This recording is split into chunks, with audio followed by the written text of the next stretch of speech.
Quand on a le diabète, la moindre des choses serait de savoir le basique. Et c'est l'éducation sanitaire. C'est le domaine de l'infirmier. Je vous le dirai jamais assez dans mes vidéos. Je suis une infirmière et tout ce que je fais, c'est l'éducation sanitaire.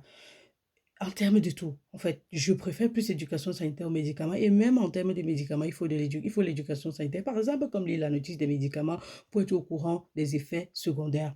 Ou alors savoir quand prendre le médicament, comment le prendre. Parce que c'est capital, non? Mais on ne parle pas de ça, on parle du diabète aujourd'hui. Donc, si vous avez le diabète, il y a des choses que vous devez savoir et que vous devez faire. Ce livre-ci, par exemple, oh Seigneur, je fais la publicité de ces gens, c'est tout le temps. Je fais la publicité des gens. Oh, ils ont les ventes, mais est-ce qu'ils ne m'identifient pas sur les réseaux sociaux pour venir me verser de l'argent? Si vous voyez, je fais votre publicité, venez me verser de l'argent parce que je monte vos ventes hein, en même temps. Qu'est-ce que je ne ferais pas pour mes fleurs et pour ma health family, en tout cas. Donc, Carb and Carl, c'est un livre, il y a l'application de ça. Si vous ne voulez pas acheter le livre, vous n'avez pas la possibilité d'acheter le livre, télécharger l'application, elle est aussi payante. C'est pas gratuit. Mais c'est l'un des meilleurs livres que j'ai eu à avoir ou alors l'une des meilleures applications. J'ai laissé l'application. J'étais enceinte, j'avais le diabète gestationnel. On m'a donné le matériel. Ce livre-ci était dedans. Je vous promets. Ça vous montre comment manger en fonction des quantités. Il y a tout type de repas dedans. Il y a tout type de repas. Donc, cherchez à avoir ce livre. Et ce que vous devez savoir, c'est que vous devez contrôler votre glycémie, comme on vous indiquait à l'hôpital. Avant chaque repas, 1 heure ou après chaque repas. Respectez. Vous devez réduire la quantité de sucre simple, mais d'aliments riches en sucre complexe comme les tubercules et tous les céréales, les pains blancs et tout ça. Vous devez manger le pain brun. Vous trouvez ça dans ce livre-ci, je vous promets. Ça vous montre tout. Et ça vous montre le nombre de kilocalories. Vous devez contrôler votre alimentation afin de ne pas prendre le poids. Vous devez manger plus les protéines, surtout au petit déjeuner. Quand vous mangez les protéines, vous vous rassasiez. Quand il parle de protéines, il parle des œufs, de la viande, du poisson, des légumes et tout ce qui va avec. Et vous devez manger plus de fruits et de légumes. C'est capital parce que ça contrôle votre glycémie. Vous devez éviter de marcher pieds nus. Évitez de porter les chaussures serrées, les chaussures à haut talon. Parce que vous risquez de vous blesser sans vous en rendre compte. Pourquoi? Parce que le sucre est tellement plein dans la circulation que le sucre est tellement plein dans la circulation que les nutriments n'arrivent pas ou alors le sang oxygéné n'arrive pas au niveau des pieds. D'où les personnes qui ont le diabète finissent avec les pieds amputés. D'où l'amputation des jambes chez eux parce que ça commence souvent avec une petite blessure. La blessure ne peut pas guérir parce que les nutriments n'y arrivent pas. Et donc, on se retrouve à amputer la jambe pour que la personne ne meure pas. Sinon, l'infection peut arriver au niveau du cerveau et la personne décède. Donc, vous ne devez pas porter les chaussures et vous ne devez pas tailler les ongles courts. Tailler avec les ciseaux de préférence ou alors, je sais pas, avec un truc qui ne va pas aller vous blesser. Parce qu'une petite blessure, je veux dire une petite blessure. D'ailleurs, vous aurez constaté que vos blessures ne guérissent pas vite. Et encore ceux qui ont l'insulinorésistance, comme les femmes qui ont le diabète gestationnel ou les femmes qui ont souffert du diabète gestationnel ou alors les femmes qui ont la dystrophie ovarienne. Généralement, les femmes qui ont la dystrophie ovarienne se trouvent à souffrir du diabète gestationnel et elles peuvent se rendre compte naturellement qu'elles ont l'insulinorésistance. Ça veut dire que les blessures ne guérissent pas vite. La césarienne aussi est très difficile. On utilise des types de pansements délicats, comme par exemple le PICO, qui est une nouvelle technique de pansement. On utilise ça chez ces femmes-là parce que la blessure est difficile à guérir. Donc, du coup, ces petites choses-là, vous devez savoir, vous hydrater est capital. Buvez de l'eau. Je vous dis 2,5 litres d'eau par jour. Ne jouez pas avec ça. Je vous le promets, ne jouez pas avec ça. Buvez mon eau chaude à 50 degrés, pardon, parce que ça va favoriser la circulation sanguine et vous allez recevoir assez de nutriments. Allez sortir marcher 15 à 30 minutes par jour, vous ne perdez rien. Je parle toujours de la marche parce que je trouve que c'est la chose la plus facile. Mais si vous pratiquez une activité sportive, vous m'auriez tout donné.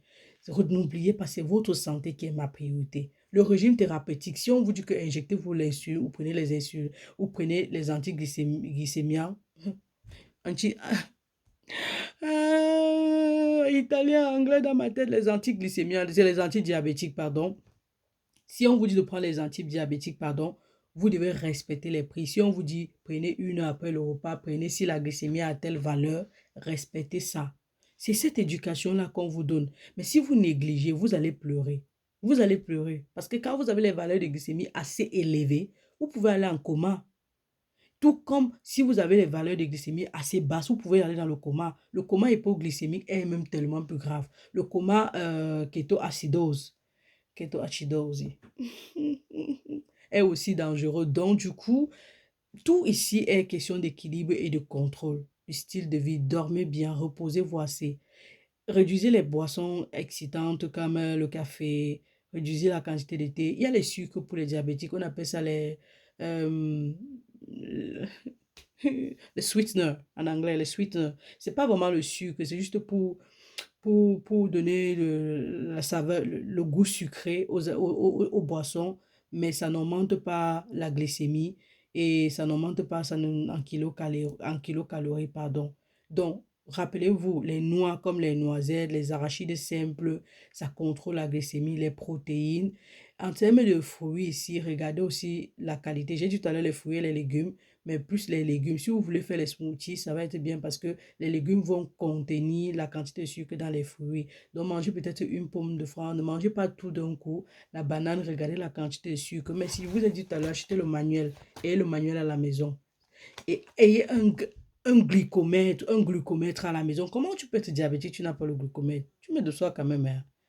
Et quand tu manges, sois délicat, cuisine à la maison, arrête les fast-food, arrête les processed food que tu achètes dehors, cuisine à la maison. Tu mesures les quantités que tu mets dans tes plats ou alors ce que tu mets dans tes aliments. C'est tout ça qui fait le style de vie. C'est tout ça. Quand tu ne peux pas, il faut être délicat. Par exemple, quand tu as le diabète ou que tu n'aimes même pas le diabète, quand tu ne peux pas le spaghetti, tu ne peux pas préparer ça trop cuit. On dit cuisiner ça al dente. On dit ça en italien. Cucinare al dente. Donc, ça ne doit pas être trop cuit. Ça fait que le sucre n'est pas trop disponible en circulation. Et si tu manges avec les légumes, les fibres des légumes vont contenir ce sucre et ça ne va pas trop aller en circulation. Donc, ta glycémie sera un peu mieux contrôlée. La quantité de riz aussi que tu manges est à contrôler parce que le riz, c'est un peu comme le spaghetti, le manioc, les ignames, ces tubercules-là, parce qu'il contient le sucre simple qui se dégrade avec le temps. Ça prend son temps, mais ça augmente la glycémie.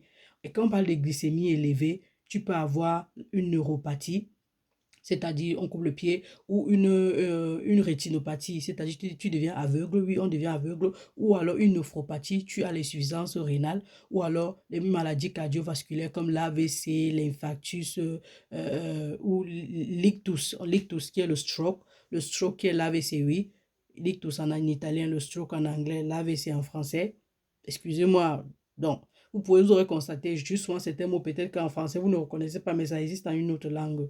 Je me bats vraiment à vous donner ça en la langue qui vous sied parce que I'm talking three languages then.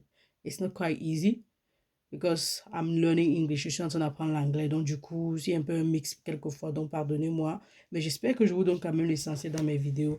Donc, du coup, on se voit dans une autre vidéo. Et relevez les valeurs de votre glycémie. Relevez. Ça doit être votre priorité. Votre vie en ce moment-là en dépend. Tout ce que vous faites doit être méticuleux, méticuleux. Les faux ongles, là, les femmes ne doivent pas mettre ça quand elles ont le diabète. Ça sert à quoi? Si on peut te blesser là-bas, tu vas dire quoi? On ne taille pas les ongles n'importe comment. Il y a des choses qu'on ne fait pas quand on est malade. Mais on peut toujours rester belle sans les faux ongles, non? On est d'accord? Ici, le plus important. Et quand on a une blessure et qu'on est diabétique, on doit faire de ça la priorité maximum parce que cette blessure-là va s'infecter. Naturellement, on n'utilise même pas d'abord tous les pansements sur les blessures diabétiques. Ce n'est pas les pansements simples que vous voyez souvent là. Il y a les pansements typiques. Alginate, à base d'alginate ou alors à base de charcoal. Il y a plusieurs types, il y a des types de pansements seulement pour ça en fait. On se voit dans une autre vidéo. Je ne voulais pas qu'elle soit très longue, mais elle est malheureusement. Je vous aime très fort, je vous envoie beaucoup de bisous. C'était Dr. Terrestre, la daronne de la santé 3.0. Tchuss.